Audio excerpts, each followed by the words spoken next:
तो अकेले पराशरी नहीं है, बहुत से हैं ऐसे। अब आपको मैं भागवत जी में ले चलता हूँ। 9वें स्कंद में ये कथा आती है कि यमुना के किनारे, चलो दम परी विचार करते हैं आज।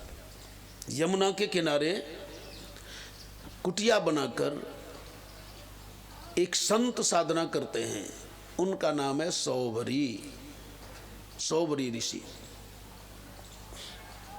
और उनकी क्या साधना थी?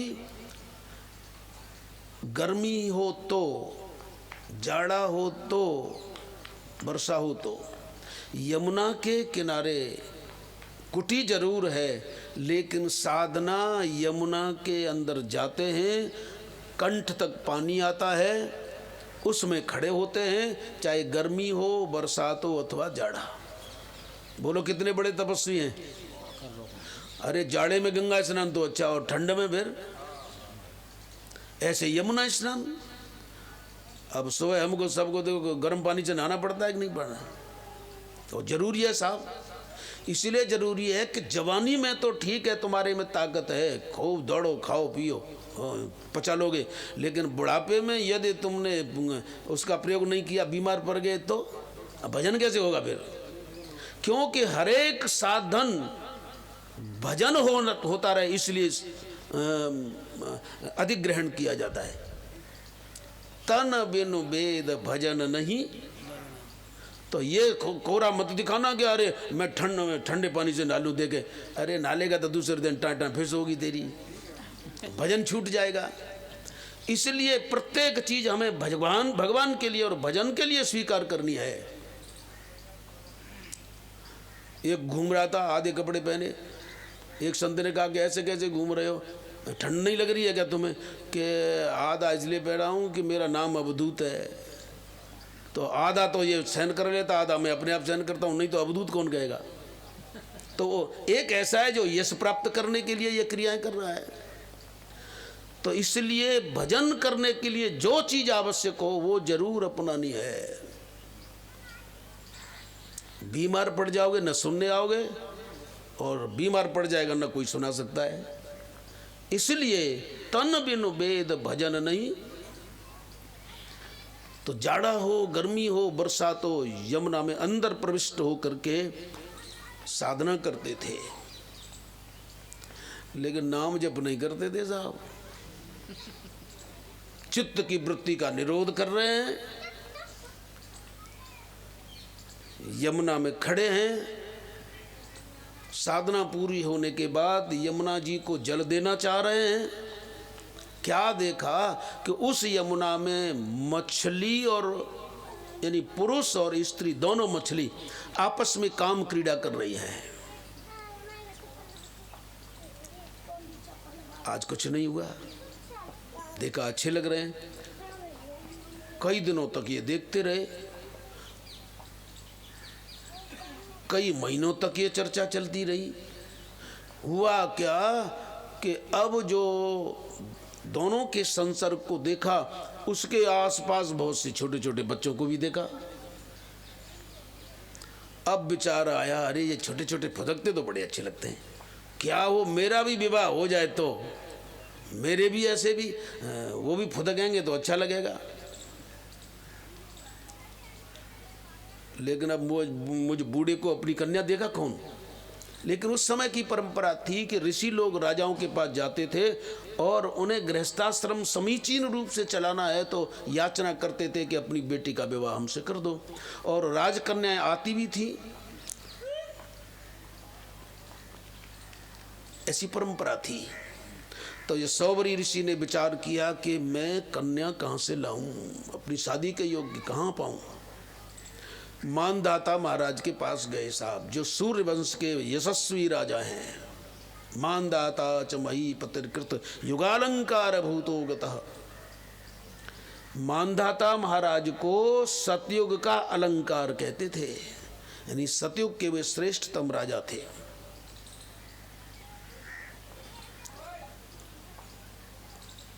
उनके पास गए सौभरी महाराज, और सौभरी महाराज ने जैसे वहाँ पहुँचे हैं, महाराज ने उनका स्वागत किया है, मेरे बड़े भाग्य आप आए, आप कैसे आए बताओ ना।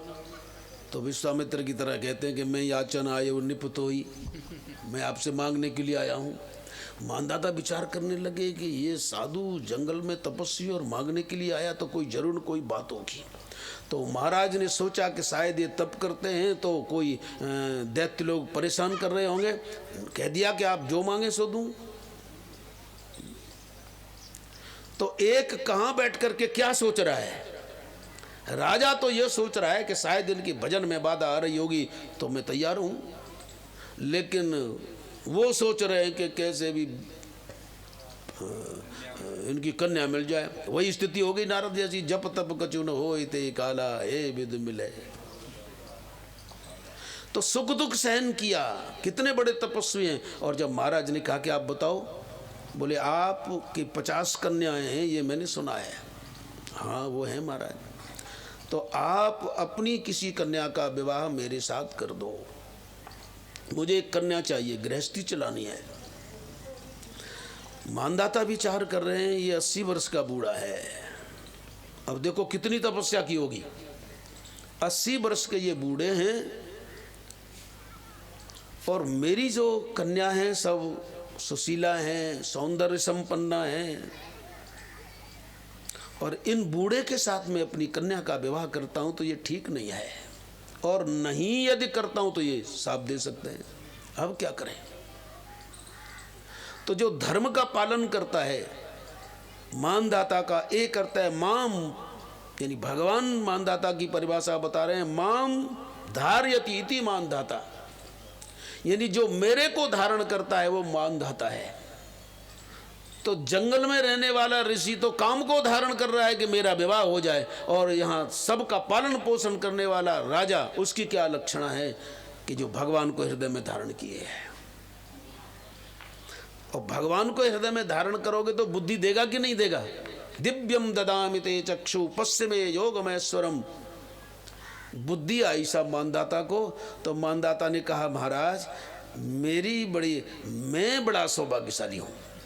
राजा ने क्या कहा, मैं बड़ा सौभाग्यशाली हूं, लेकिन मैं ये विचार कर रहा हूं आप जैसे ऋषि के साथ यदि मैं एक कन्या को विवाह दूं तो बेचारी वो तो भाग्यशाली हो जाएगी, और सोचेगी कि ये तो ठीक नहीं है। इसलिए महाराज मेरा विचार है कि मैं 50 कन्या को लाता हूं, और जो आपको वर्ण करे आप उसके साथ विवाह कर लें। अब ये तपस्वी विचार करने लगे कि राजा टाल रहा है, मैं बूढ़ा हूं, कोई भी कन्या मुझे पसंद करेगी नहीं, ये तो इसका बहाना है। अच्छा मेरे साथ छल कर रहा है, तो क्या करते हैं, बोले ठीक है। तो एक जगह नियत राजसभा में, अंतरंग महल में, सौवरी ने अपने को इतना सुंदर बना लिया योग बल से।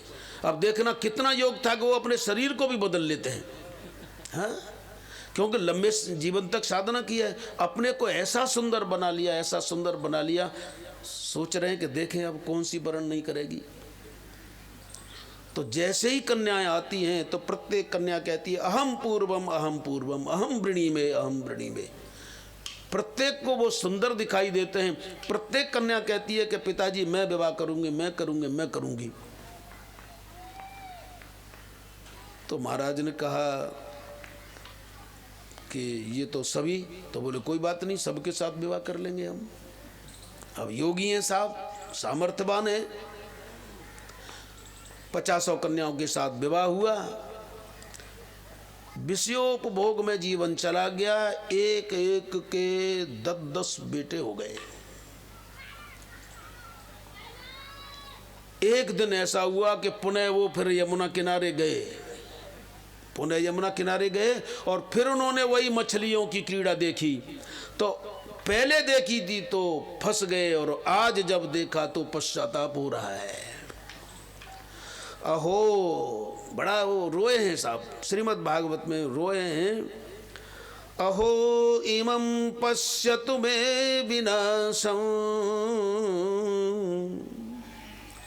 अहो इमे पश्यतु मे विनाशं तपस्विनः सच्चरितव्रतस्य। श्रीमद् भागवत नवम स्कंद 6वां अध्याय 50वां श्लोक। नवा स्कंद 6वां अध्याय 50वां श्लोक। अहो इमं पश्यतु मे विनाशं तपस्विनः सच्चरितव्रतस्य अंतर्जले वारिचर प्रसंगात् प्रच्चावितं ब्रह्मचिरं धृतं यत्। अहो इमं पश्यतु मे विनाशम। आज मछलियों के साथ बच्चों को देखकर रोने लगे कि अहो इमं पश्यतु मे विनाशम, अरे ये तो मेरा विनाश हो गया, देखो तो सही। और सबसे कह रहे हैं, हे दुनिया के लोगों देखो मुझ तपस्वी का कैसा विनाश हुआ है। अहो इमं पश्यतु मे विनाशम, और मैं ऐसा वैसा नहीं, तपस्विनः, तपस्वी रहा हूं। यदि तपस्वी नहीं होता तो शरीर को बदल कैसे लेता, योग सिद्ध नहीं होता तो कैसे बदल लेता।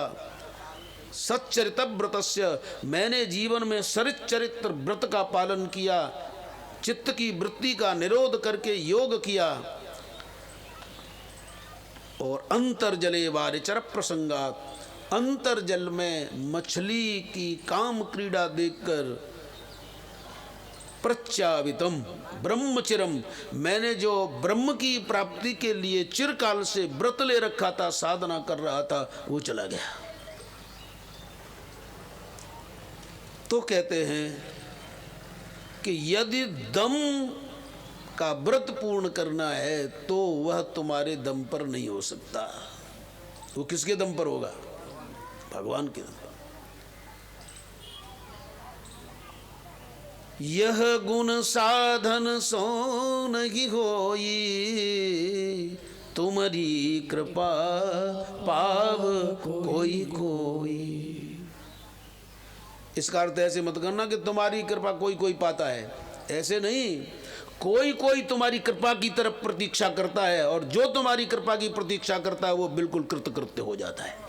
ऐसा अर्थ मत करना कि तुम्हारी कृपा किसी किसी पर, अरे उनकी कृपा तो सब पर है। सब पर मोहि बराबरि दाया, सब पर मेरी कृपा है, लेकिन मेरी कृपा की वर्षा हो रही है और लोग मोह का छाता लगा लेते हैं, मोह का छाता लगा लेते हैं, फिर मेरी कृपा में वो सिक्त नहीं हो पाते। तो एक ये सौवर्य हैं।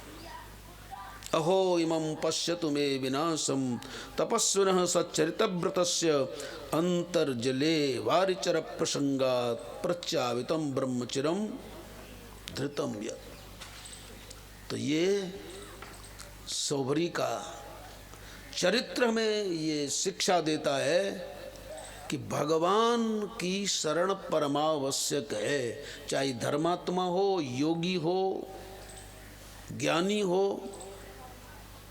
और इस कलयुग के लिए सबसे श्रेष्ठतम साधन है कि ध्यान नहीं लग पा रहा है, भगवान को नहीं देख पा रहे हो, कोई चिंता की बात नहीं, भगवान के नाम को पकड़ लो। कलयुग के लिए भगवान का नाम श्रेष्ठतम साधन है। भगवान का नाम जपते हो, बहुत अच्छी बात है। आंख बंद करके ध्यान लगाते हो, ध्यान में भगवान नहीं आते, चिंता मत करना, ध्यान लगेगा ही नहीं, कलयुग है, इसलिए घबराना मत। और ये बात पार्वती जी को भगवान शिव कह रहे हैं, देवी कलयुग के लिए मैं विशेष साधना देता हूं। जपात सिद्धिर जपात सिद्धिर जपात सिद्धिर वरानने, कलौ नास्तेव नास्तेव नास्तेव गतिरन्यथा। बड़े से बड़ा कोई साधन कलयुग में काम नहीं कर सकता। नाम की अपेक्षा सब छोटे हैं, इसलिए भगवान के नाम से ही सिद्धि मिलेगी, नाम से ही सिद्धि मिलेगी, नाम से ही सिद्धि मिलेगी। 3 बार कहा है साहब, जपात सिद्धिर जपात सिद्धिर जपात सिद्धिर वरानने। और पार्वती का नाम क्या लिया वहां? वरानने, सुंदर मोहवाली।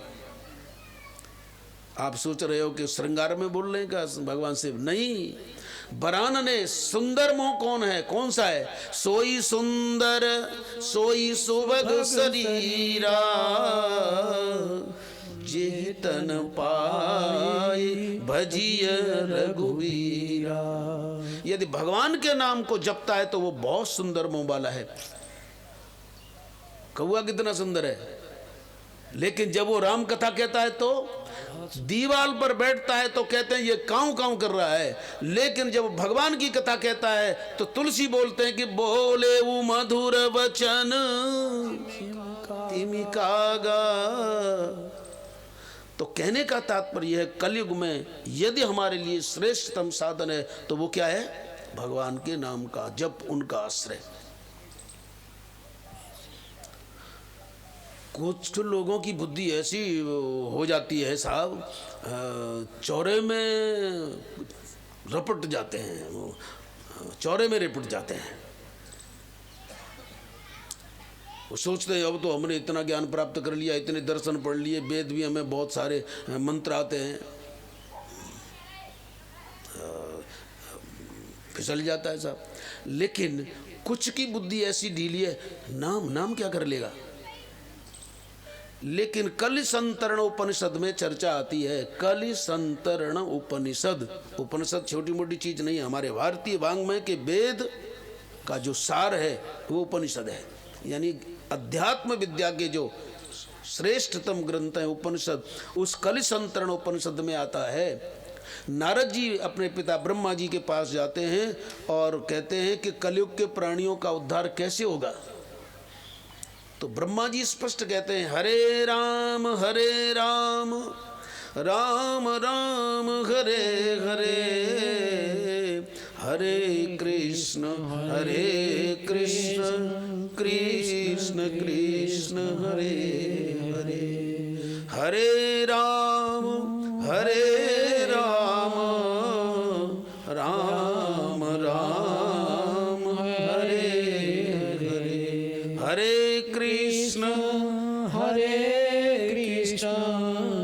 कृष्ण कृष्ण हरे हरे, हरे राम राम राम हरे हरे, हरे राम राम राम हरे हरे, हरे कृष्ण कृष्ण कृष्ण हरे हरे, हरे कृष्ण कृष्ण कृष्ण हरे हरे। नारद जी से कहा, बेटा कलयुग में यदि सुरक्षित और भगवान को प्राप्त करना है तो भगवान का नाम ही श्रेष्ठतम साधन है। तो पार्वती ने कहा कि बड़ा बड़ा ज्ञान, बड़ी बड़ी योग सिद्धि ये कुछ नहीं कर सकते। बोले कि कलयुग की गंदगी इतनी है कि न वहाँ ज्ञान करेगा कुछ, न योग सिद्धि काम करेगी। वहाँ यदि कलयुग के पापों को दूर करने की सामर्थ्य यदि किसी में तो केवल भगवान के नाम में है। लेकिन भगवान के नाम को जो छोटा समझते हैं उनसे ज़्यादा मूर्ख और कोई आदमी नहीं है। जो भगवान के नाम को छोटा समझता है और ग्रंथों से कुछ शाब्दिक ज्ञान प्राप्त कर लिया, योग सिद्धि कुछ मिल गई, बोले उससे कुछ नहीं होने वाला है। भगवान के नाम से ही जीव की साधना सुरक्षित रह सकती है कलयुग में। ये सारी गंदगी को यदि कोई साफ करने वाला है तो केवल भगवान का नाम है।